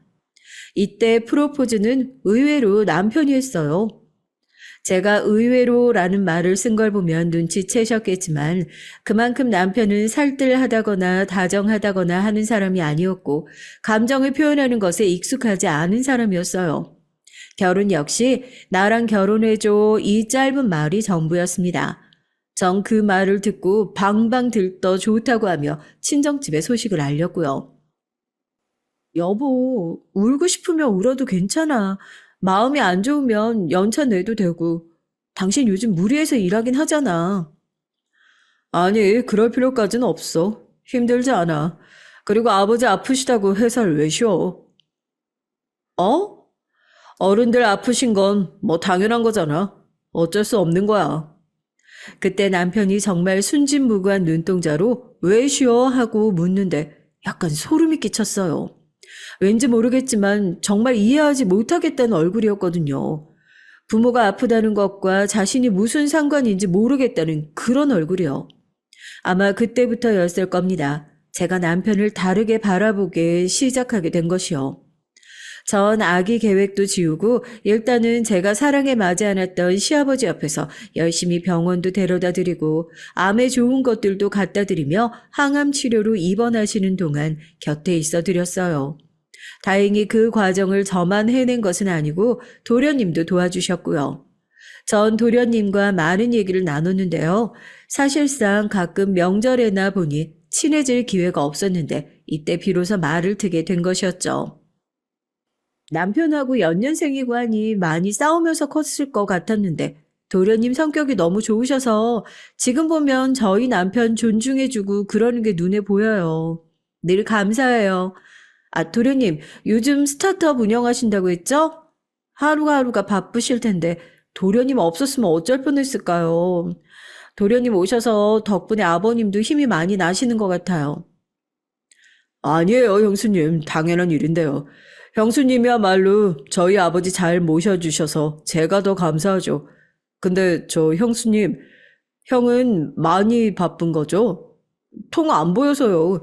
며칠 전에 연락했더니 전화도 안 되더라고요. 네, 저도 이 사람이 왜 이러는지 모르겠네요. 형식상 왔다 갔다 하는 건 하고 있지만 어쩐지 관심이 딴 데 있는 것 같아요. 집에 들어오면 뭘 하는지 컴퓨터만 보고 있고 그렇다고 딱히 게임을 하는 것 같지도 않은데요. 왜 그럴까요? 글쎄요, 저도 모르겠지만 형이 혹시 뭐 다른 이상한 행동하는 건 없어요? 특이한 행동 같은 거요. 특이한 행동이요? 어떤 걸 말하는 건데요? 아, 아니에요. 말이 헛나왔네요. 당시 도련님은 저런 이상한 말을 남겼어요. 제가 남편에 대한 불만을 늘어놓자 저보다 더 어두운 얼굴이 되어서는 혹시 특이한 행동을 하냐고 묻더라고요. 제가 되묻자 다시 자기가 잘못 말했다며 말을 급히 취소를 하고요. 이상했습니다. 갑자기 일어나서 먹을 것을 좀 사오겠다며 뚜벅뚜벅 걸어 나가는데 느낌이 싸했어요. 나중에 남편에게 병실에 자주 들려달라고 요청을 했는데 남편은 회사 프로젝트가 바쁘다고 하더라고요. 이번 프로젝트가 꽤 중요해서 그래. 나도 내가 여력이 되면 어떻게든 가겠지만 상황이 안 되네. 당신이 힘써주니까 고마워. 이건 그 답례야. 평소 한 문장 이상 잘 말하지 않는 남편이 그땐 자신도 미안했는지 제게 설명을 해가며 비싸 보이는 팔찌까지 선물하는데 나비 모양이 달려있는 팔찌였습니다. 꽤 예쁜 팔찌였어요.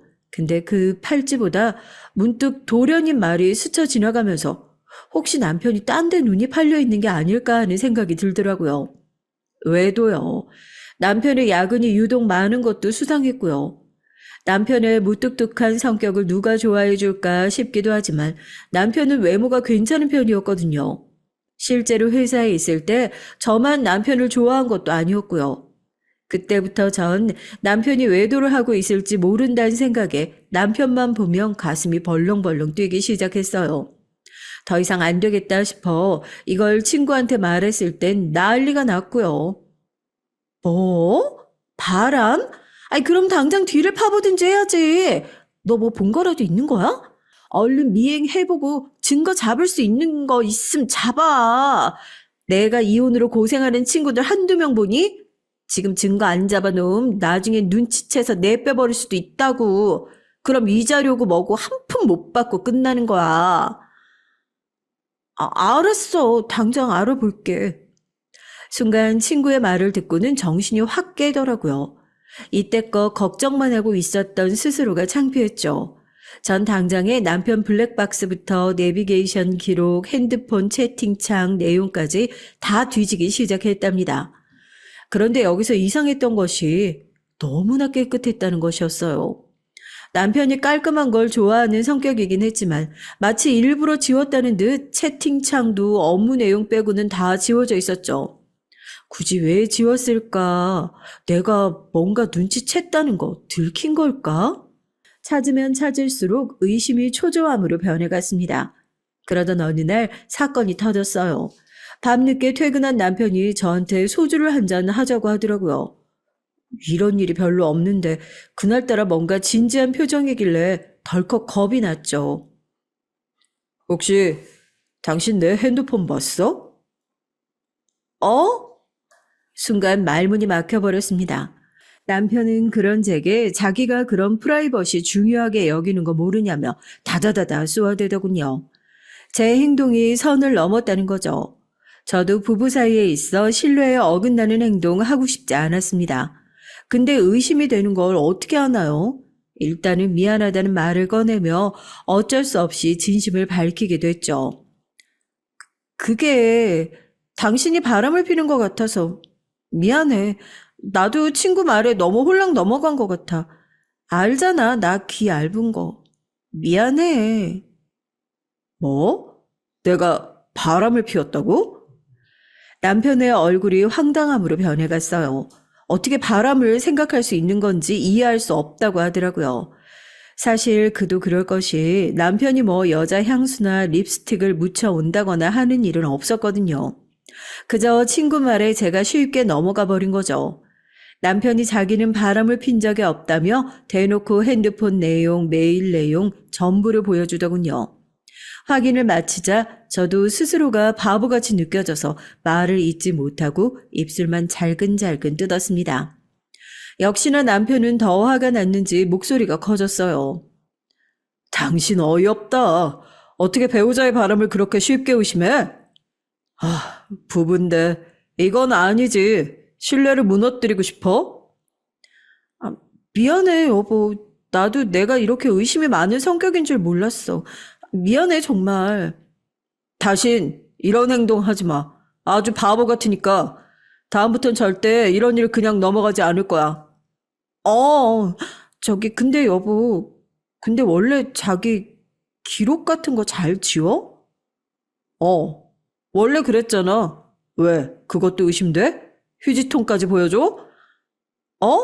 아니야. 다시는 함부로 뒤지지 않을게. 미안해, 정말.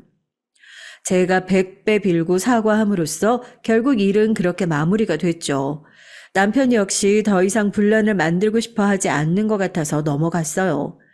지금 생각해보면 이때 제가 더 공격적으로, 적극적으로 나서서 남편의 뒤를 팠다면, 차라리 업체에 맡겼다면 어떻게 됐을지, 아마 많은 것이 바뀌었을 것 같다는 생각이 듭니다. 그 사이 아버님은 힘겨운 인생의 고비를 지나고 계셨어요. 남편에 대한 의심이 종결되고 다시 아버님에게 관심을 돌릴 수 있었는데요. 가슴 아프게도 아버님은 항암의 부작용을 크게 겪으셨어요. 아마 여기서 항암 치료를 한 번이라도 받아보신 분이라면 아시겠지만 몸 안에 나쁜 암세포만 죽이는 것이 아니기 때문에 살도 많이 빠지시고 입맛도 잃어버리시고 거기다 설사도 심하셨습니다. 아가, 너에게 미안하다. 네가 애써주는데 참 내가 이걸 이겨내지를 못하고. 아니에요, 아버님. 약한 소리 마세요. 전 하나도 힘들지 않아요. 얼른 나와서 우리 꽃구경도 가고 단풍 구경도 가고 해요. 그때마다 전 일부러 쾌활한 목소리를 내어 아버님이 좋아하시는 꽃 한 송이를 침대 옆에 놓아두곤 했죠. 다행히 아버님은 항암을 받으시는 동안 많이 힘겨워하시긴 했지만 그래도 잘 극복해 나가고 계셨어요. 그리고 드디어 항암 치료가 다 끝났을 때 저희에게 한 가지 선언을 하셨는데 그것은 제게 많이 섭섭한 소식이었습니다. 바로 시골로 내려가겠다는 것이었어요. 공기 좋은 곳으로 가서 요양을 할 겸 쉬고 싶으시다는 게 요지였죠. 아파 보니 알겠더구나. 내가 세상 쓸데없는 것에 너무 많은 신경을 쓰며 살았다는 것을.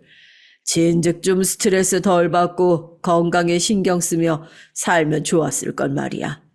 세상 만사 그래도 즐겁게 살았으니 죽어도 후회할 일은 없을 거라 생각했는데 막상 죽음 앞에 부딪혀 보니 후회되는 것들이 천지였다.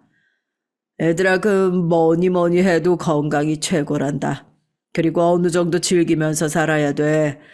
나는 이걸 지금에서야 알았지만 너희들은 일찍 깨닫고 스트레스 받지 말고 건강 챙기면서 살아야 된다. 아무쪼록 난 내려갈 테니까 가끔 휴식이 필요할 때 내려와서 나랑 떠들고 가거라. 아버님 정말이세요? 정말 결정하신 거예요? 전 너무 서운했어요.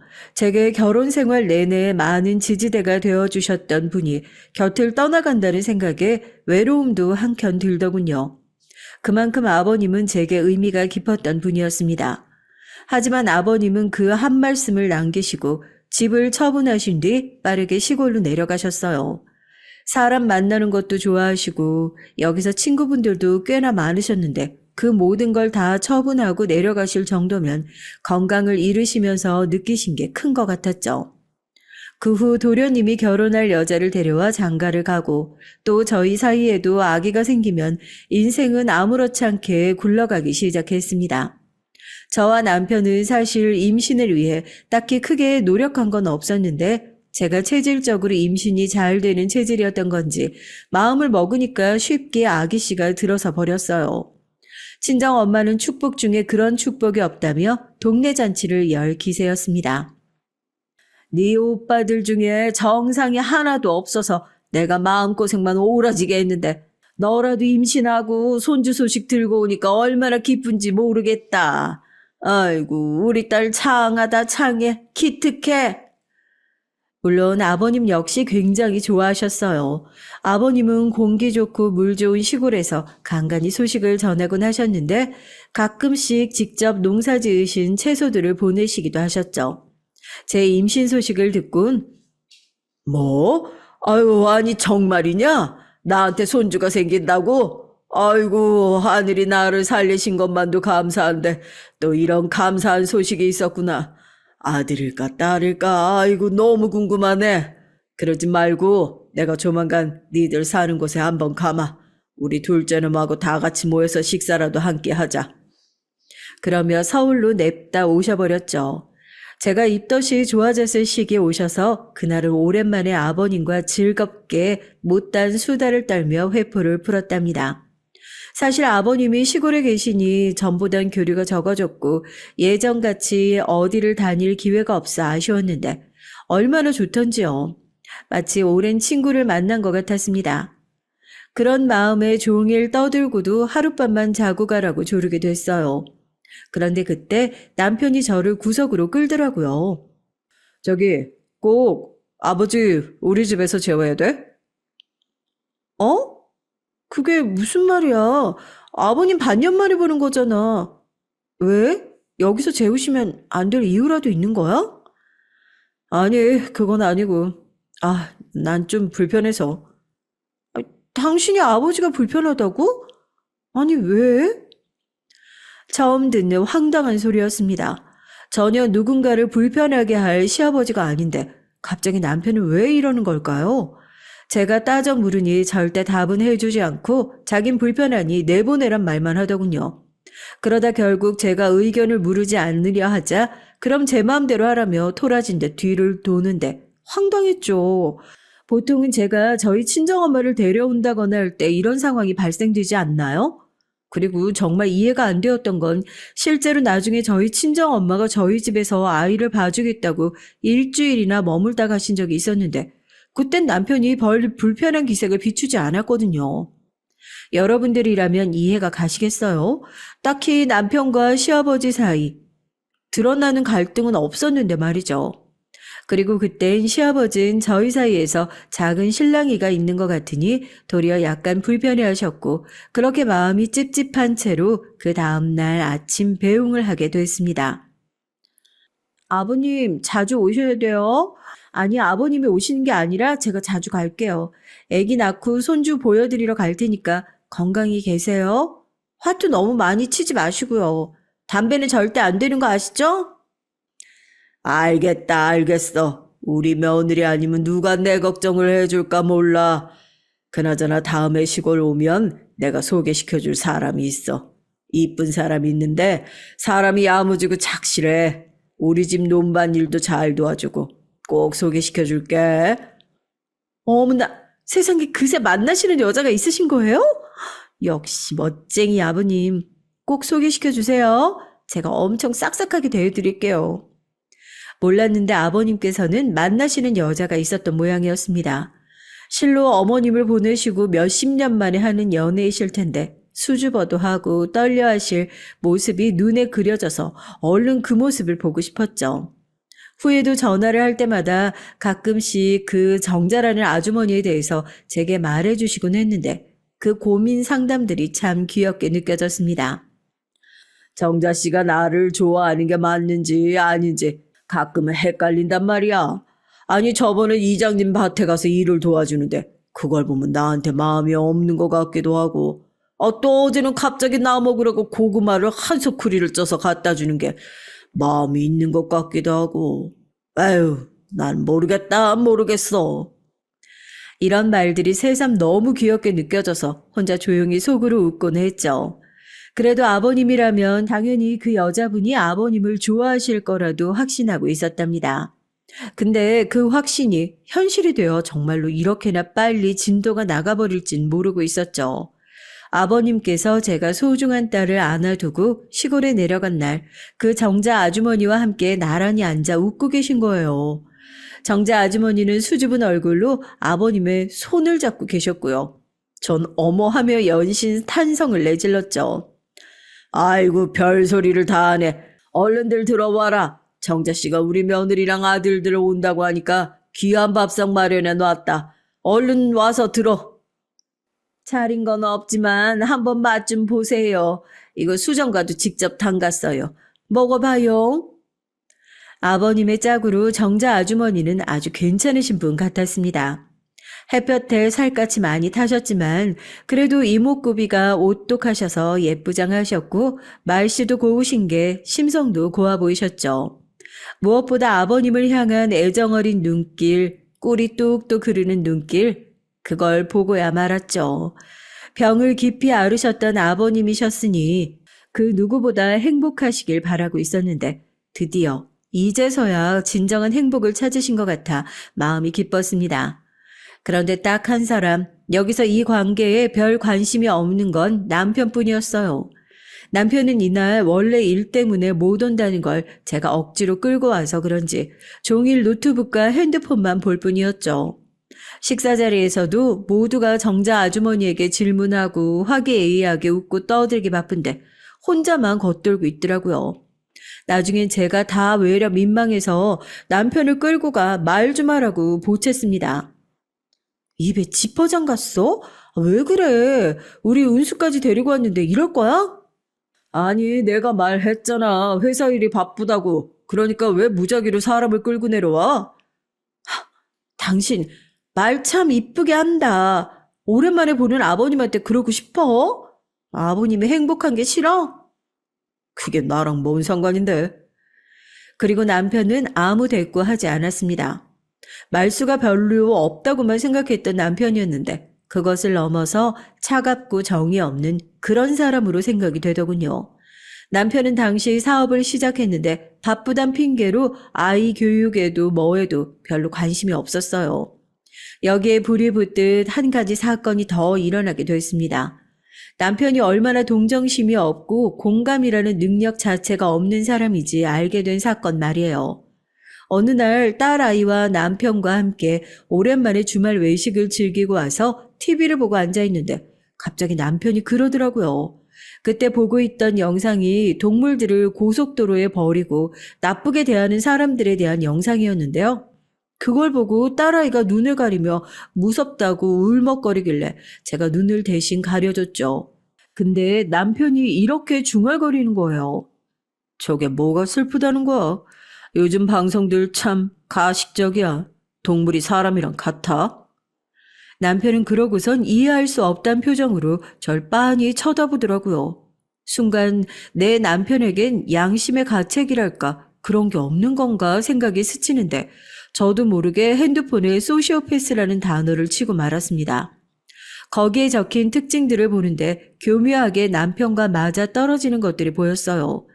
남편은 목표를 이루기 위해 수단과 방법을 가리지 않았고 윤리적인 선이 가끔은 불분명하기도 했습니다. 예를 들어 버려진 동물이나 아기가 나오는 다큐멘터리를 봐도 별다른 감흥을 느끼지 못했고 저희 아이가 힘겹게 리어카 끄시는 할아버지를 보고 도와주려고 하면 신경 쓰지 말고 내버려둬 하며 도리어 아이를 막았죠. 여보, 왜 그래?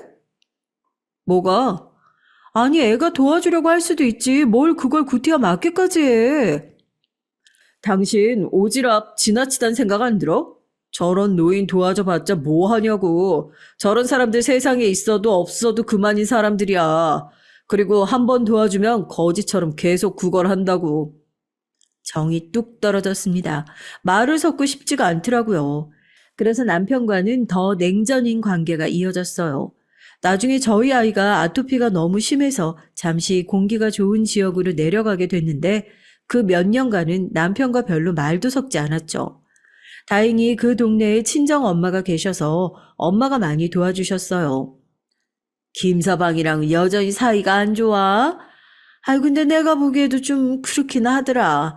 장모를 봐도 사람이 늘 차갑고 대면대면 아니 몇 년을 알았으면 정이 쌓이고도 남을 시긴데 말이야. 난 너무 김서방이 어려워. 그나저나 우리 딸 고생하네. 안쓰러워 죽겠어. 아니야 엄마 괜찮아. 엄마의 위로를 받고 나면 그제야 조금 마음이 안정되는 기분이었습니다. 아이도 친정 엄마와 함께 있으면 정서가 안정됐는지 학교 생활에도 잘 적응했고 좋아했어요. 다만 한 가지 이상한 일이 일어나기 시작했습니다. 저희 집 뒤편에서 밤마다 한 번씩 이상한 소리가 들리는 것이었어요. 집 뒤편엔 창고가 하나 있었고 그 창고 뒤편이 산속이라 처음엔 동물들 소리를 잘못 들은 거겠지 싶었죠. 창고는 남편이 생활용품이나 이런 것들을 보관하는 곳이었거든요. 근데 그러던 어느 날은 딸아이가 저를 붙잡고 자꾸 집 뒤쪽에 창고로 가보자고 하는 겁니다. 창고는 왜? 엄마 바빠. 밥 해야 돼. 엄마, 창고에서 자꾸 이상한 소리가 들린단 말이야. 나 무서워. 저는 그때 귀신을 무서워하는 딸아이가 괜한 소리를 하는 거라 흘려 넘겼어요. 근데 딸아이가 그 말을 한 것이 마음에 남았는지 저도 한 번씩 귀를 기울이다 보면 정말 창고 근처에서 부스럭거리는 소리도 들리고 뭐라 말로 형용할 수 없는 소리도 들리는 것 같았죠. 그 앞에 있다 보면 괜히 소름이 오소소 돋았습니다. 근데 제가 어느 날 아침 창고 앞에 한참 서 있으니 남편이 큰 목소리로 저를 부르더라고요. 목소리가 너무 커서 순간 놀라 들고 있던 핸드폰까지 떨굴 뻔했어요. 당신 뭐 하는 거야? 여기 왜 있어? 어? 나 그냥. 당신 음식 준비 안 해? 나 얼른 출근해야 된다고. 남편은 유난스럽게 짜증스러워하며 화를 내더라고요.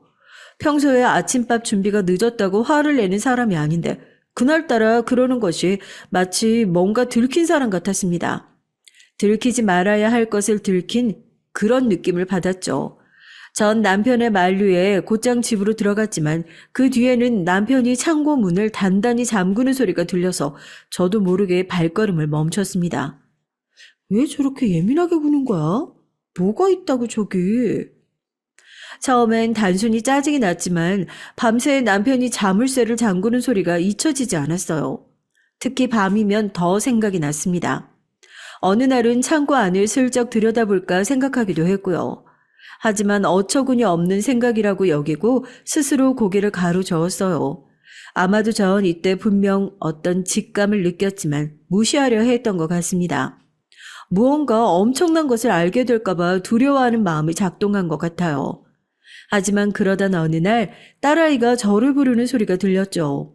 고온이 자고 있는 저를 흔들어 깨운 딸은 자꾸 무서운 소리가 난다며 제 품으로 파고드는 거였습니다. 소리? 무슨 소리가 난다는 거야? 엄마, 집 뒤쪽에서 이상한 소리가 나. 나 못 자겠어. 엄마, 아빠랑 잘래. 딸 방은 집 뒤편이랑 더 맞닿아 있어서 유독 더 그런 소리를 많이 듣는 것 같았죠.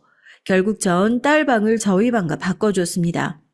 그리고 어느 날은 제가 직접 확인을 해보기 위해서 용기를 내보려고 했는데 거기에 신경 쓸 새도 없이 마음이 힘든 일이 일어났어요. 도련님에게서 어느 날 연락이 와 잠깐 서울로 가서 커피숍에서 자리를 잡고 얘기를 나누게 됐는데 도련님이 저를 보자마자 무거운 얼굴로 바뀌더라고요. 제가 아버지 안색이 안 좋은 것 같아서 병원에 데려갔는데 암이 재발됐다고. 이번엔 전이까지 다 돼서 손 쓸 방법이 없다 그래요. 아버지가 항암하실 수 있는 체력도 안 될 것 같고 형수님께 일단 소식 전해드려야 할 것 같아서 이렇게 뵙자고 했어요. 아버님이요? 정말이에요? 눈물을 글썽이는 도련님 말 속에서 저는 또 한 번 무너지는 것 같았습니다.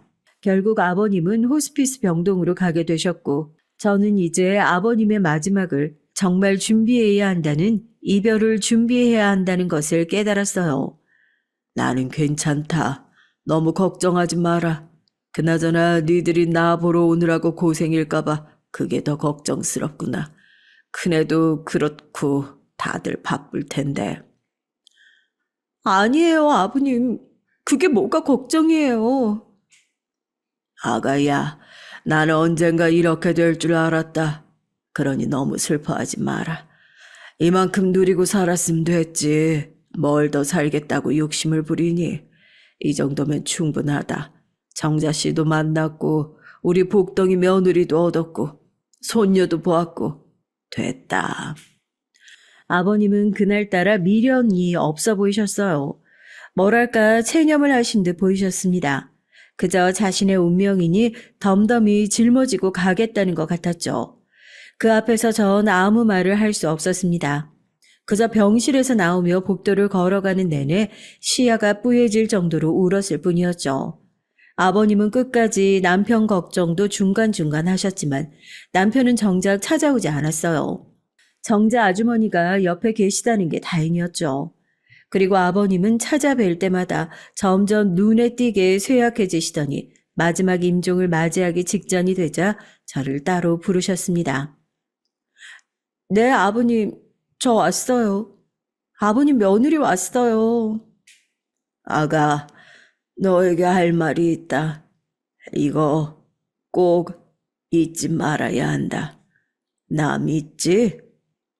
더듬더듬 쇳소리를 내뿜으며 힘겹게 하시는 말씀에 무슨 말인가 하고 귀를 기울였는데 아버님이 한 말은 이해할 수가 없었습니다.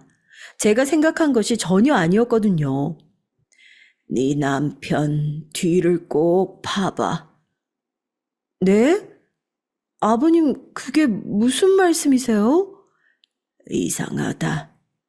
이상해. 왜 저에게 굳이 그 말씀을 하신 것일까요? 그것도 돌아가시기 직전에요. 아버님은 유언으로 그 말을 남기시곤 그날 밤 세상을 떠나셨습니다. 장례식을 치르면서도 아버님이 남기신 유언이 머릿속을 떠나지 않았어요. 그러다 아버님 장례를 다 치르고 도련님 동서와 잘 마무리를 하고 집으로 돌아왔는데 친정 엄마가 저를 달래주시겠다고 집에 와 계셨죠. 엄마, 나 괜찮으니까 집에 가 계셔.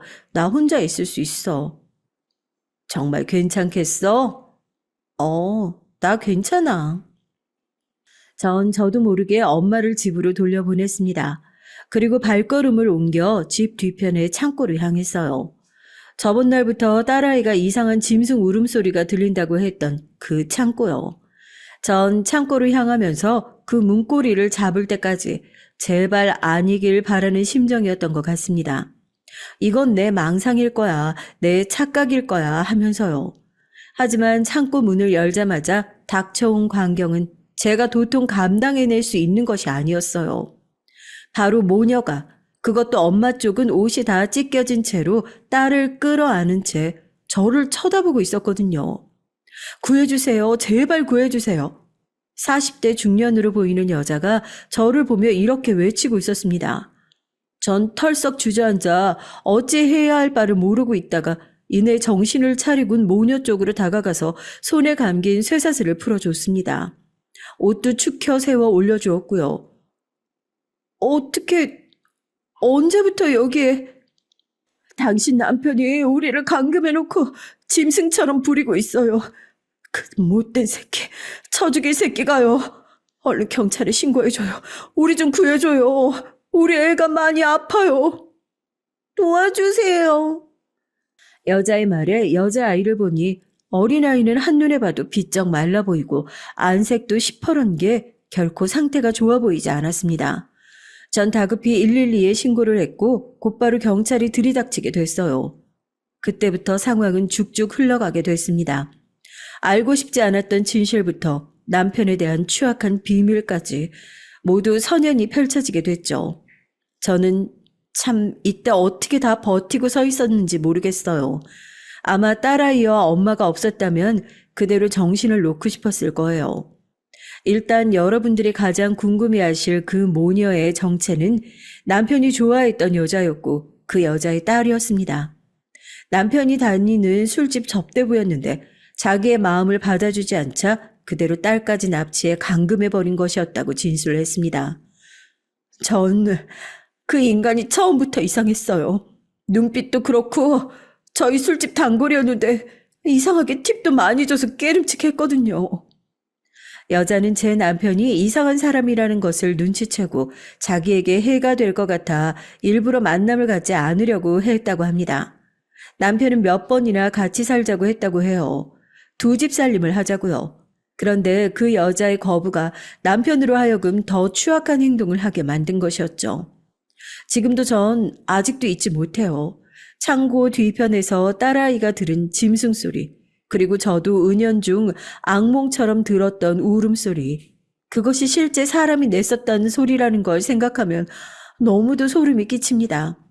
어떻게 인간의 탈을 쓰고 그럴 수 있었을까요? 더군다나 남편의 진술은 더 가관이었습니다. 죽이려고 했어요. 말을 하도 안 들으니까.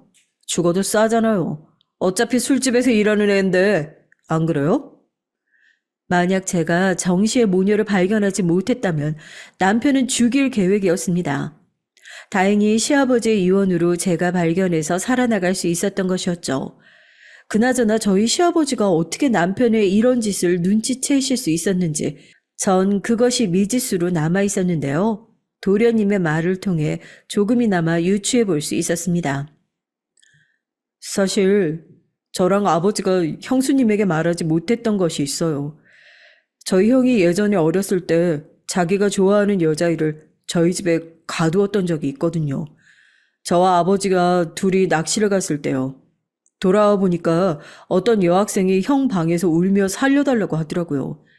그때 학교가 발칵 뒤집혀졌어요. 형이 아직 초등학생이고 해서 따로 처벌을 받지는 않았지만 형은 학교에서 쫓겨났고 저흰 그 뒤부터, 아니 특히 아버지가 형을 예의주시하고 있었죠. 아버진 형을 엄격하게 대하셨고 그런 행동은 절대 안 된다고 일러주셨어요. 그래서 저도 형이 이제 그러지 않겠거니 생각하고 있었는데 아마 아버지는 형이 아버지를 잘 만나려 하지 않았을 때부터 형이 위험한 행동을 하고 있다는 걸 눈치챘던 거예요. 충격적이게도 남편은 이미 어린 시절 비슷한 범행을 저지른 적이 있었습니다. 제가 남편에게 느꼈던 비인간적인 감정들은 너무나 정확한 직감이었던 거였죠. 그리고 시아버지께서 딱히 어떤 부분을 보셨는지 모르겠지만 어찌됐든 시아버지의 말이 아니었다면 모녀가 살아나가지 못했을 테니 지금으로선 그나마 다행이란 생각이 듭니다. 남편은 현재 교도소에 있어요. 이 일이 끝나고 전 남편과 완전히 남남이 되어 딸아이와 잠깐 외국에서 살다가 다시 한국에 들어와 지내고 있는데요. 한국에 돌아오니 더더욱 전 남편이 생각나기도 하고 그때 일이 생각납니다. 이젠 전 남편이 된 그 인간, 그 추악한 인간과 살을 맞부딪히며 살았다는 사실만으로도 너무나 끔찍한 기분에 사로잡히곤 해요. 한동안 정신과 치료를 오래도록 받아야 할 만큼 저 역시 내상이 컸지만 그래도 지금 딸과 이렇게 평범한 생활을 해나갈 수 있음에 감사하려고 합니다. 아마 이 얘기를 들으시고 충격받으신 분들도 많을 텐데요. 잘 극복해 나갈 수 있도록 따뜻한 댓글 많이 부탁드립니다. 지금까지 얘기 들어주셔서 감사하고 항상 건강하세요.